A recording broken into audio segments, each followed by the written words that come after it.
Olá, seja bem-vindo a mais um Agenda Cultural. E a gente começa essa edição com uma obra do misterioso artista Banksy, que bateu recorde em um leilão. Os mais de 16 milhões de libras arrecadados com a venda serão doados ao Serviço Nacional de Saúde britânico. O valor arrecadado será doado em totalidade ao Serviço Nacional de Saúde britânico. O desenho em preto e branco com o título Game Changer ou Mudança no Jogo foi vendido em um leilão em Londres por 16.758.000 libras, o equivalente a mais de 23 milhões de dólares. A obra, que estava avaliada inicialmente entre 2 milhões e meio e 3 milhões e meio de libras, foi vendida na Christie's por quase 5 vezes o preço. O valor supera o recorde anterior de Banksy de 9 milhões e 900 mil libras por Devolved Parliament. Game Changer mostra um menino que jogou os bonecos do Batman e Superman no lixo e brinca com uma boneca de enfermeira que usa máscara e capa. Banksy doou a obra ao Hospital Geral de Southampton, sul da Inglaterra, em maio de 2020, durante a primeira onda da pandemia de Covid-19. O artista enigmático, que no início da carreira integrava o grupo de grafiteiros de Bristol, deixou um bilhete ao lado da pintura com agradecimento aos funcionários do hospital por seu trabalho na luta contra o coronavírus. O dinheiro arrecadado será destinado a organizações beneficentes de saúde pública britânica e o Hospital Geral de Southampton ficará com uma reprodução da obra de arte. Uma escultura saqueada por soldados britânicos na cidade de Benin em 1897 será repatriada para a Nigéria. A Universidade de Aberdeen, na Escócia, deve devolver uma escultura de bronze criada na cidade de Benin, localizada na Nigéria. A instituição contou que a peça a ser devolvida ao país africano foi adquirida por soldados britânicos em 1987 em circunstâncias repreensíveis. Essa é a primeira instituição a concordar com a repatriação total a partir de um museu de uma peça de bronze da cidade de Benin, aumentando a pressão para que outros, como o Museu Britânico, sigam o exemplo. A peça foi comprada em um leilão em 1957, mas antes disso conseguimos rastrear um pouco da história dela. A escultura pertencia a um colecionador de arte nas décadas de 1920 e 30, que colocou a peça em exposição em Londres como exemplo de arte africana. Mas o aspecto realmente importante dessa história é que provavelmente foi feito no final do século XVIII, início do século XIX, na cidade de Benin, que hoje pertence à Nigéria. A escultura foi guardada em um palácio como um dos tesouros reais. A cidade de Benin era a sede de um poderoso reino da África Ocidental na época. Em 1897, houve um ataque britânico à cidade de Benin que deixou o local destruído e muitas pessoas mortas. O rei chamado Diobá foi enviado para o exílio e os tesouros do palácio saqueados. Foram soldados e outras pessoas que saquearam e removeram as peças. A partir disso, doaram e venderam as peças no mercado de arte. Por isso, tudo ficou espalhado pelo mundo em museus e coleções particulares. O Ministério da Informação e Cultura da Nigéria classificou a medida como um passo na direção certa e pediu que outros detentores de antiguidades nigerianas copiassem a atitude. Algumas instituições apoiam a criação do Museu Edo de Arte da África Ocidental, na cidade de Benin, para abrigar os artefatos saqueados. Isso inclui o Museu Britânico, que não pode legalmente abrir mão dos artefatos, mas considera emprestar as peças de bronze. O Louvre Abu Dhabi, nos Emirados Árabes, exibe uma pintura a óleo do renomado artista surrealista russo-francês Marc Chagall e ainda obras de Pablo Picasso. A pintura do surrealista russo-francês Marc Chagall, intitulada Entre a Escuridão e a Noite, foi criada entre 1838 e 1943 e retrata duas figuras que se fundem.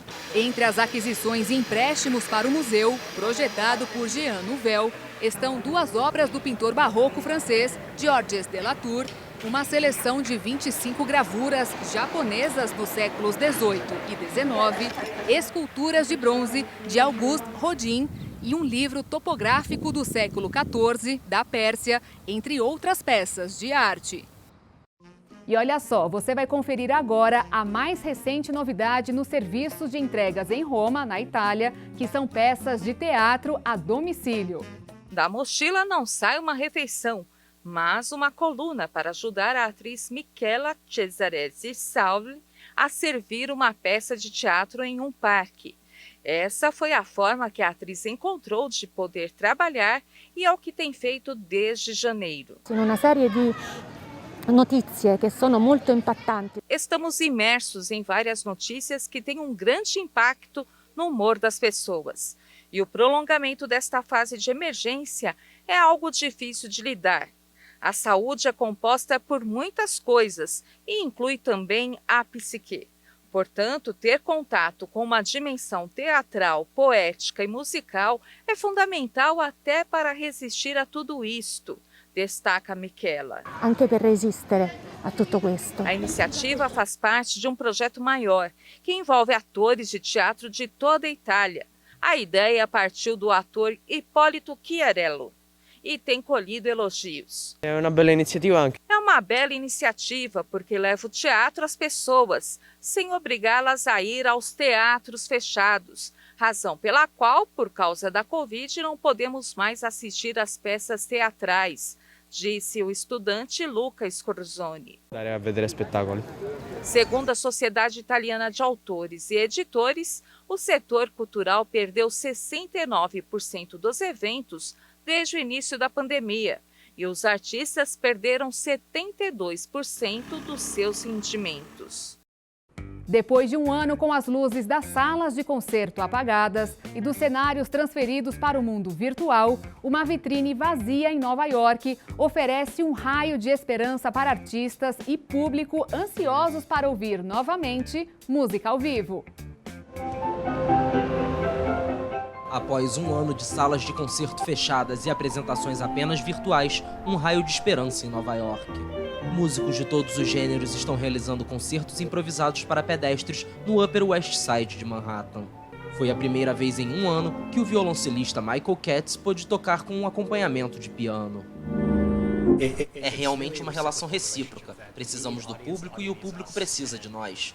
Ser capaz de levar música para pessoas como fizemos hoje é algo realmente único e especial. As chamadas vitrines musicais são uma oportunidade de interagir com o público, mesmo através do vidro.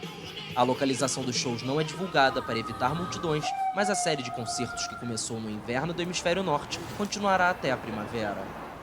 É maravilhoso, Nova York é sempre assim. Eles sempre improvisam quando algo ruim acontece. Eles sempre se juntam e voltam, e isso é simplesmente maravilhoso. A maior cidade dos Estados Unidos foi vítima da rápida propagação do coronavírus há mais de um ano, com mais de 30 mil mortes.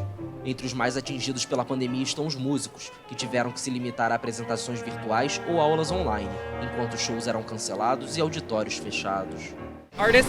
Os artistas precisam de trabalho, e estamos tentando ter tudo, desde músicos clássicos até da Broadway ou jazz. Tivemos improvisadores experimentais, todos os tipos de coisas, para realmente mostrar o motor artístico da cidade de Nova York. A campanha de vacinação em Nova York começou há alguns meses e mais de 2/3 dos adultos receberam pelo menos uma dose. O sentimento no momento é de otimismo entre os músicos, ansiosos para retornar logo aos palcos. Na Bélgica, uma universidade abre um museu temporário do confinamento. Em muitos países, museus estão fechados devido à pandemia de coronavírus. Mas na Bélgica, a Universidade Livre de Bruxelas acaba de abrir as portas do Museu Temporário do Confinamento, com o propósito de desdramatizar o clima da ansiedade gerado pela crise sanitária global. Para estudantes Oikestermans, há muita emoção. Revivemos tudo aquilo por que passamos e continuamos a passar, mas ao mesmo tempo com esperança. Vemos que essa realidade tem lugar no museu, por isso conseguimos ir e ver as coisas numa perspectiva diferente, tal como o famoso papel higiênico. É uma ideia boa, há otimismo. De instalações e quadros que relembram os receios surreais da escassez de papel higiênico, as impressoras 3D frequentemente usadas nos tempos de pandemia, o museu reúne uma vasta e curiosa coleção de obras e objetos. Segundo a curadora da exposição, Nathalie Levy, a intenção é despertar a lembrança das emoções que surgiram em decorrência da Covid-19, emoções que são comuns a todas as pessoas. O Museu Temporário de Acesso Gratuito surgiu para marcar o aniversário da pandemia. Os organizadores pretendem continuar com ele aberto até o fim das restrições à Covid-19. A comemoração de 90 anos do Cristo Redentor vai ser só em outubro. Mas para chegar na data em plena forma, os trabalhos de restauração no monumento já começaram. Ninguém escapa das marcas da idade, nem mesmo o majestoso Cristo Redentor, que passa por uma restauração para comemorar 90 anos em outubro em plena forma. Localizada a 710 metros acima do nível do mar, no alto do Morro do Corcovado, a estátua de concreto recebe quase 2 milhões de visitantes por ano e é um dos principais cartões postais cariocas. O trabalho de restauração, sob responsabilidade da arquiteta Cristina Ventura, inclui uma radiografia meticulosa do estado do revestimento, feito com milhares de pequenas pedras triangulares cortadas manualmente, da armadura interna de ferro e das infiltrações de umidade na estrutura. 90 anos para o concreto armado já é um tempo bem alargado, né? Agora, em qualidade, ele tem na parte interna uma qualidade incrível, na parte externa ele sofre com o intemperismo, então tem partes dele que a gente precisa ter uma rotina de manutenção. Uma equipe de alpinistas também trabalha no Cristo em busca de avarias e peças que precisam de reposição. Trabalhar aqui é um privilégio, né? Acho que é o desejo de todos os alpinistas e todos os escaladores aí, o desejo deles é poder estar aqui, a gente está tendo esse privilégio aí, eu só agradeço a Deus aí. O Cristo Redentor foi inaugurado em 12 de outubro de 1972 e no ano seguinte já foi declarado um monumento histórico, passando a ser reconhecido como uma das 7 maravilhas do mundo moderno em 2007. A pandemia obrigou o ponto turístico a permanecer fechado entre março e agosto de 2020, o maior período que passou sem receber visitantes. A restauração vai se estender ao longo do ano e pretende ainda traçar um plano de manutenção preventiva para evitar que sofra grandes danos no futuro. E confira no próximo bloco: baleias cinzentas salvam turismo no México. O Agenda Cultural volta já.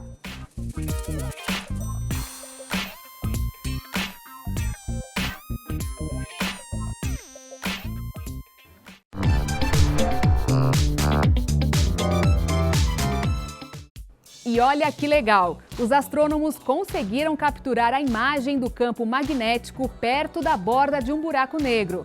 Este é um grande passo para compreender melhor esses mistérios cósmicos.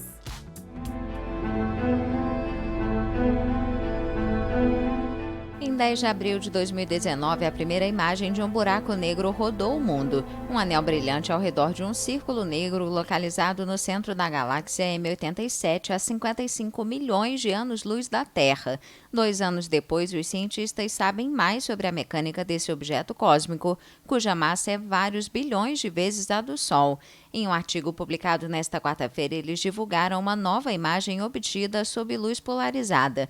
Esse procedimento evidenciou a estrutura do campo magnético localizado nas bordas do buraco negro e possibilitou a obtenção de uma imagem precisa de sua forma. We see that they have a nice kind of ordered structure. Vemos que esta luz tem uma linda estrutura que nos indica que os campos magnéticos estão ordenados, e campos magnéticos ordenados podem expulsar gás e ele pode se mover e acumula pressão perto do buraco negro, levando à expulsão de gás. A força magnética permitiria que feixes de partículas fossem ejetados a distâncias de milhares de anos-luz. Na Colômbia, uma mistura de ônibus e caminhão faz sucesso. Conhecido como Shiva, em referência a cabra e bodes, o veículo percorre estradas muito íngremes e consegue transportar materiais pesados, ajudando moradores no sul do país. Esses gigantes coloridos, uma combinação entre caminhões e ônibus, desbravam os Andes colombianos. Cerca de 4.000 Shivas percorrem áreas montanhosas colombianas. A carroceria pesada é construída sobre o chassi de caminhões Dodge ou Ford do século passado. Depois de visitar o mercado, os índios Misaki se acomodam no veículo com capacidade para 50 pessoas, levando todo tipo de mercadorias. Neste momento, as chivas são as del transporte del campesino que pues se pode levar. As chivas são o meio de transporte do camponês, que pode levar a carga que carrega os animais que compram. Nesse momento é a chiva que pode transportar isso, porque o ônibus não consegue chegar aonde a gente vai. Não pode, chegar onde nós chegamos, não? De la parte caliente traem panela, arroz. As pessoas trazem panela, arroz e outras coisas para esse serviço. As chivas sempre serviram porque conseguem carregar muita coisa e têm capacidade para levar peso. Já os veículos menores só servem para transportar passageiros. Os pequenos pues solamente servem para transportar passageiros nomás. Antes da existência desses veículos que surgiram no início do século XX, os indígenas transportavam tudo com a ajuda de cavalos ou a pé até a reserva Misak da Guambia, no departamento de Cauca, no sul da Colômbia. Agora, 1000 chivas poupam as 2 horas e meia que levariam para caminhar. Os indígenas pagam cerca de 54 centavos de dólar e chegam em 35 minutos. As chivas, que também funcionam como ônibus escolares, têm capacidade para suportar até 4 toneladas. O veículo é fabricado em oficinas artesanais e o preço pode chegar a 11.300 dólares. Quando começamos a fabricação de uma chiva do zero, o processo dura mais ou menos 60 dias úteis.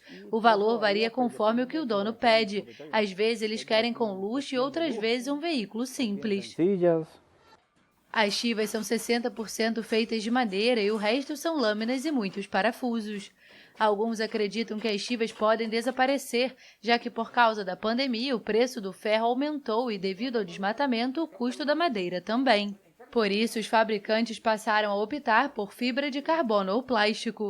A Associação de Transportadores Azotramix acusa os últimos governos de querer acabar com o veículo, alegando que as chivas contaminam o meio ambiente.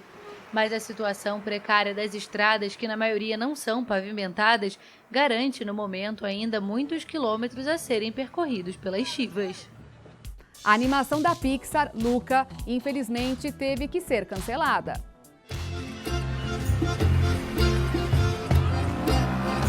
A sinopse descreve o filme como uma aventura entre um jovem garoto e seu novo melhor amigo, ambientada na Riviera italiana. No entanto, a descoberta de um segredo, isto é, o fato de que ele é um monstro marinho, ameaça essa relação. Mas só há um problema. Uau!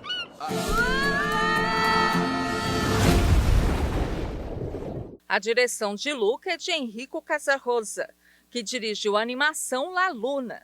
Segundo o diretor, essa é uma história profundamente pessoal para ele. Não somente por se passar na Riviera italiana, onde cresceu, mas porque o ponto central do filme é a celebração da amizade. Na opinião do diretor, as amizades da infância geralmente definem o pulso de quem a gente quer se tornar. E esses laços estão no centro de Luca. A animação estreia em 18 de junho no Disney+. Disney Pixar, Luca.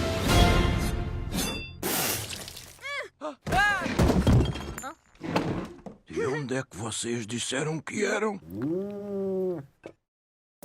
Em Berlim, na Alemanha, um abrigo chegou a registrar um recorde de adoções em um único final de semana. Olha só. É uma tendência mundial. A pandemia de Covid-19 aumentou os pedidos de adoção de animais de estimação em muitos países. A família de Marcos Salomão queria um cachorro há anos. E a pandemia foi o incentivo necessário para levar uma amiga para casa. Foi uma decisão espontânea e nem conhecíamos a Ushi. Só sabíamos o que nos falavam sobre ela, que era boa para a família, para crianças. Todas essas coisas são importantes para nós. Por meses, os alemães foram privados de restaurantes, clubes esportivos e até recentemente de algumas lojas. Mas mesmo com a pandemia, eles podem passear com os pets para onde quiserem, sem restrições. Uma pandemia é obviamente um momento em que ficamos muito em casa, confinados. Isso significa que trabalho em home office. As crianças também ficam muito em casa. Por isso, é um bom momento para acostumar um cachorro com a família. Às vezes, o cão faz o que você pede e às vezes não. De acordo com o abrigo Thierry, a demanda é muito alta e as organizações de proteção animal praticamente não têm mais animais. Isso fez o comércio ilegal crescer. Marte, de 1 ano e meio, foi importado ilegalmente da Romênia e trancado em um porão antes de chegar ao abrigo, onde recebeu tratamento para diversos problemas de saúde e dificuldades de equilíbrio. Esse é um dos cachorros que normalmente são devolvidos. Tem cores lindas, muitas vezes aquelas cores modernas que as pessoas gostam de postar no Instagram, mas depois percebem que têm necessidades especiais, que precisam ser examinados por um veterinário muito mais do que apenas uma vacinação. E as pessoas ficam sobrecarregadas. Annette Rost, gerente de um abrigo de animais em Berlim, afirma que com o fim do lockdown é provável que o número de animais devolvidos seja muito alto. Mas este não parece ser o caso de Marcos e da família Salomão, que já se acostumaram com a Uchi roubando comida de latas de lixo, latindo enquanto conversam e pulando na mesa na hora do almoço. Você sabia que a má alimentação pode causar obesidade em animais de estimação? E isso também prejudica a saúde deles. Acompanhe na reportagem. O que antes era um problema basicamente de humanos, acabou se tornando também de cães e gatos. Eu estou falando da obesidade, fruto da má alimentação herdada dos donos. O resultado disso é mais da metade da população animal acima do peso. Os próprios tutores em si, eles veem o animal gordinho como um animal saudável.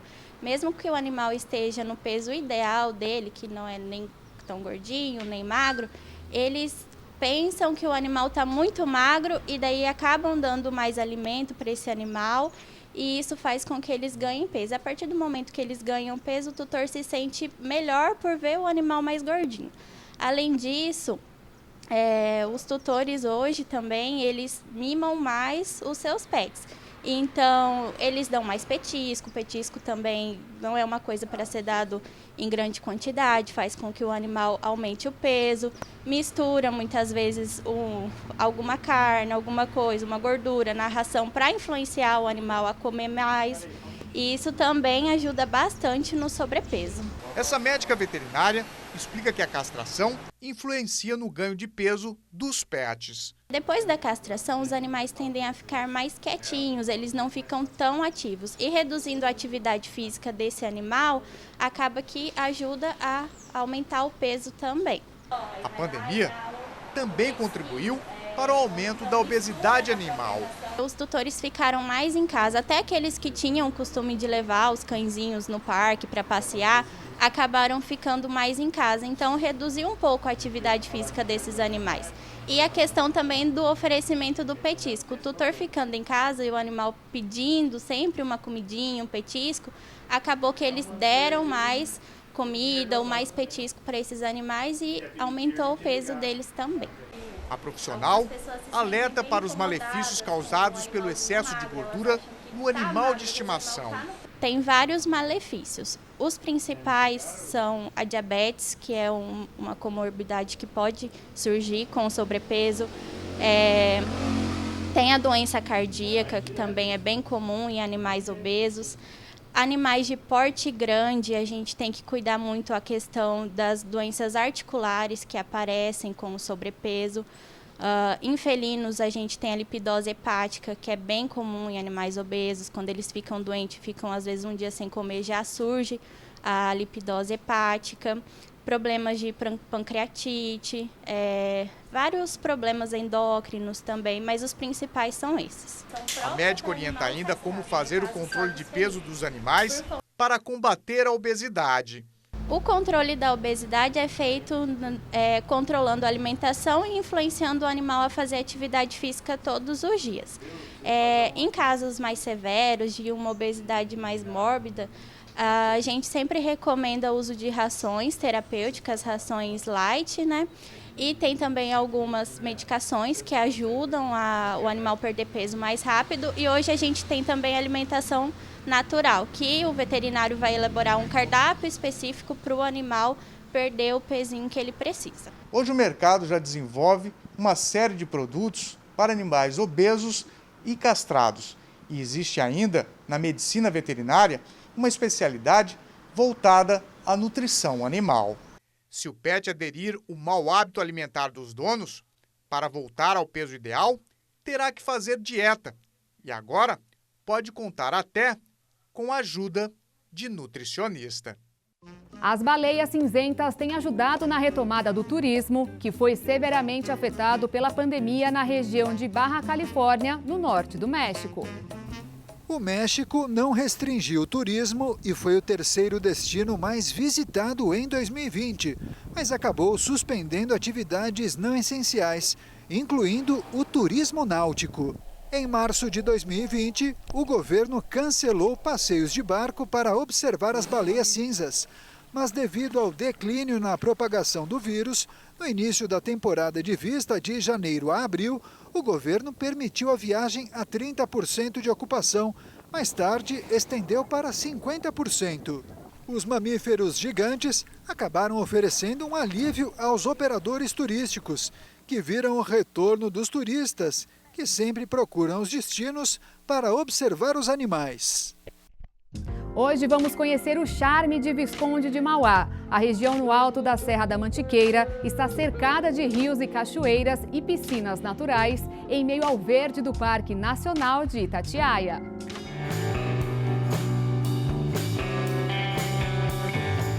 Localizada no eixo Rio-São Paulo, a região de Visconde de Mauá é composta por 3 vilas principais: Visconde de Mauá, Maringá e Maromba.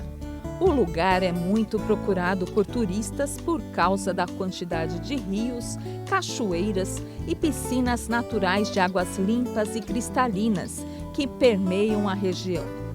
Mas o clima rústico não dispensa a sofisticação proporcionada por ótimas pousadas, restaurantes e lojas de artesanato.